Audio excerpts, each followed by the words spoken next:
പല കാലാവസ്ഥയിൽ കണ്ണുകളെ പല രോഗങ്ങൾ ബാധിക്കാറുണ്ട്. അതായത് ഡ്രൈ ക്ലൈമറ്റില് ഹോട്ട് ആൻഡ് ഡ്രൈ ക്ലൈമറ്റില് അണുബാധകൾ വളരെ കോമൺ ആണ്. ഇപ്പോൾ കൺജങ്ക്റ്റിവൈറ്റിസ്, ചെങ്കണ്ണ് ആ സമയത്താണ് കൂടുതലായിട്ട് വരുന്നത്. അതുപോലെ ചില സീസൺസില് അലർജി പോളൻ ഗ്രെയിൻസിൻ്റെയും പൊടിയുടെയും അളവ് അന്തരീക്ഷത്തിൽ കൂടുന്ന അവസ്ഥയില് ഈ അലർജിക് കൺജങ്ക്റ്റിവൈറ്റിസ് വരാനുള്ള സാധ്യത വളരെ കൂടുതലാണ്. അപ്പോൾ ഈ ഇൻഫെക്റ്റീവ് കൺജങ്ക്റ്റിവൈറ്റിസിൻ്റെ പ്രത്യേകത പ്രത്യേകിച്ച് വേനൽക്കാലത്ത് ഇത് പെട്ടെന്ന് പടർന്നു പിടിക്കാറുണ്ട്.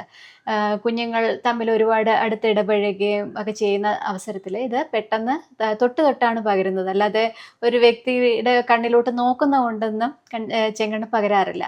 അപ്പോൾ ചില കാലാവസ്ഥകളിൽ ഇത് പെട്ടെന്ന് പടർന്നു പിടിക്കാനുള്ള സാധ്യതയുണ്ട്. നേരത്തെ പറഞ്ഞ അലർജി കൺജങ്ക്റ്റിവൈറ്റിസ്, പോളൻ ഗ്രെയിൻസ്, പൊടി, കെമിക്കൽസ്, പിന്നെ ഈ ടു വീലർ ഓടിക്കുന്നവർ അങ്ങനെയുള്ളവർക്കൊക്കെ പൊടി കണ്ണിൽ പോകുമ്പോഴൊക്കെ പെട്ടെന്ന് അലർജി വരാനുള്ള സാധ്യത കൂടുതലാണ്.